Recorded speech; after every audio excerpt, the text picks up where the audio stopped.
Hey guys, welcome to my YouTube channel political drives. पिछले 2-3 दिनों में मुझे कुछ मैसेजेस आए थे कि मैं बांग्लादेश के ऊपर कुछ वीडियो बनाऊंगा या नहीं बनाऊंगा।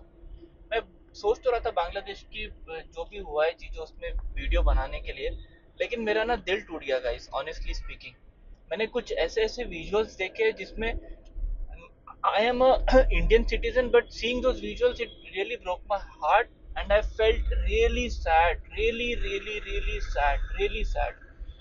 नॉट फॉर द फैक्ट कि शेख हसीना को इन्होंने थ्रो कर दिया, नॉट फॉर द फैक्ट कि एक डेमोक्रेटिक गवर्नमेंट को उठा के बाहर फेंक दिया, not for the fact that the Bangladesh हमारी एक नेबरिंग कंट्री है उसमें एनआरकी में चली गई। I don't care about all this यार, is a part and parcel of the politics है, ये होता है डेमोक्रेटिक कंट्री में। लोग बहक जाते हैं, इमोशंस में आ जाते हैं, चीजें भूल जाते हैं, but to desecrate your founding fathers. मैंने वीडियोस देखे जिसमें शेख मुजीबुर रहमान के स्टैचूज को गिराया जा रहा था। शेख मुजीबुर रहमान की स्टैचूज के ऊपर प्रोटेस्टर्स चढ़ के देवर यूरिनेटिंग ऑन हिज स्टैचू, उसके सर के ऊपर चढ़ के देवर यूरिनेटिंग। एंड वो जो विजुअल्स थे ना, दोज विजुअल्स मैं अपने दिमाग से निकाल नहीं पा रहा हूँ। जिनको पता नहीं है, Sheikh Mujibur Rahman was the founding father of Bangladesh. जब 1971 की इंडिया पाकिस्तान वॉर हुई थी, उसके पहले ईस्ट और बांग्लादेश पहले पाकिस्तान का हिस्सा था। वो ईस्ट पाकिस्तान था, और वेस्ट पाकिस्तान जो आज का पाकिस्तान है, उसने काफी एट्रोसिटीज की थी बांग्लादेशीज के ऊपर।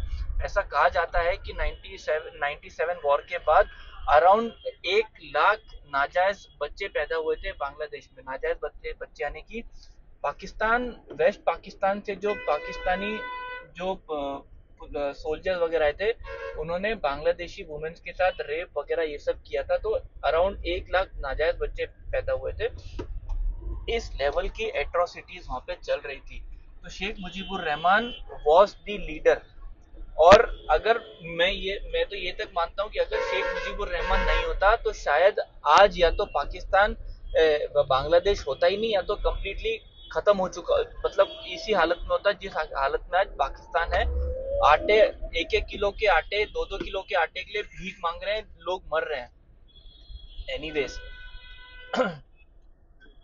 उस शेख हसीना से आपकी कितनी भी वो हो यार, आप मतलब no matter how corrupt Sheikh Hasina is, मैं मानने को तैयार हूँ। जरूरी नहीं है कि बाप ने जो किया है उसके लिए तुम उसकी बेटी को जिंदगी भर अपने सर के ऊपर चढ़ा के रखोगे। I get that, I absolutely get it. Sheikh Mujibur Rahman ने अगर आप लोगों को इंडिपेंडेंस दिलाई है, आपका देश आजाद किया है, आपके पुरखों को बचाया है, तो इसका मतलब ये नहीं है कि आप शेख हसीना को फुल टाइम अपने सर के ऊपर चढ़ा के रखोगे, even though she is not a good leader.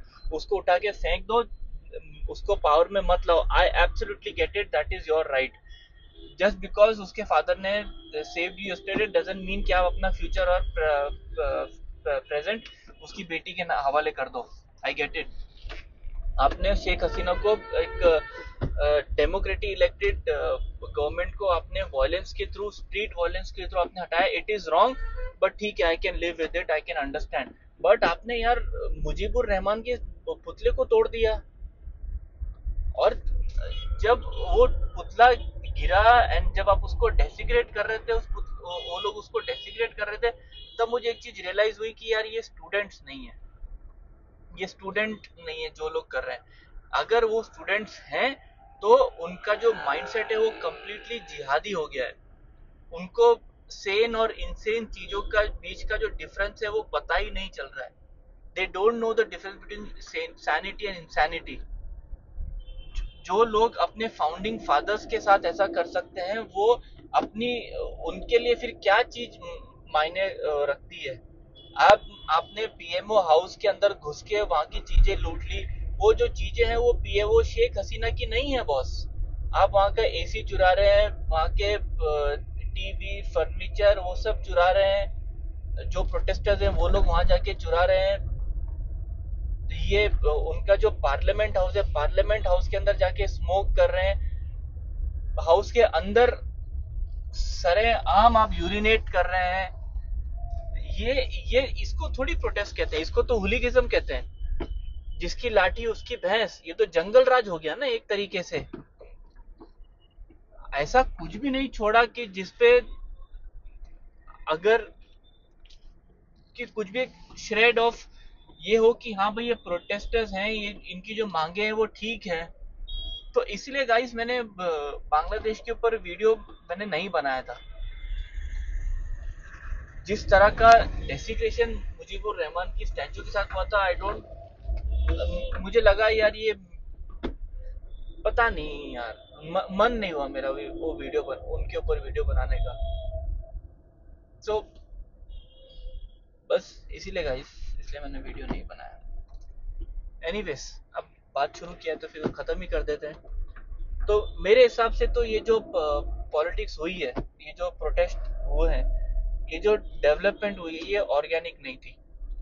मतलब स्टूडेंट प्रोटेस्ट इतना बड़ा हो गया कि एक सिटिंग प्राइम मिनिस्टर को देश छोड़ के जाना पड़ा, असाइलम लेना पड़ा एक नेबरिंग कंट्री में। This is not normal, this is not organic, ये इनऑर्गेनिक हुआ है। सो और इसके पीछे मुझे लगता है कि it is Pakistan, ISI, Chinese and US government, इन तीनों की मिली भगत है डेफिनेटली। पाकिस्तान के थ्रू रिलीजियस जिहादिज्म, रेडिकलाइजेशन आया है through Jamaat Islami.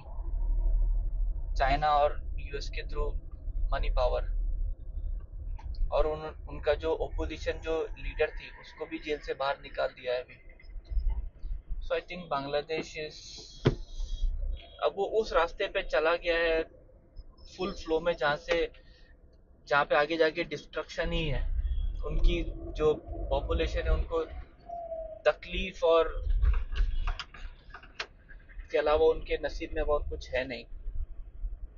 Bangladesh Bangladesh as a country is done. They don't realize what they have done here. They absolutely don't realize. They think they have won the battle, but in truth they have lost the war against poverty. Bangladesh is done, guys.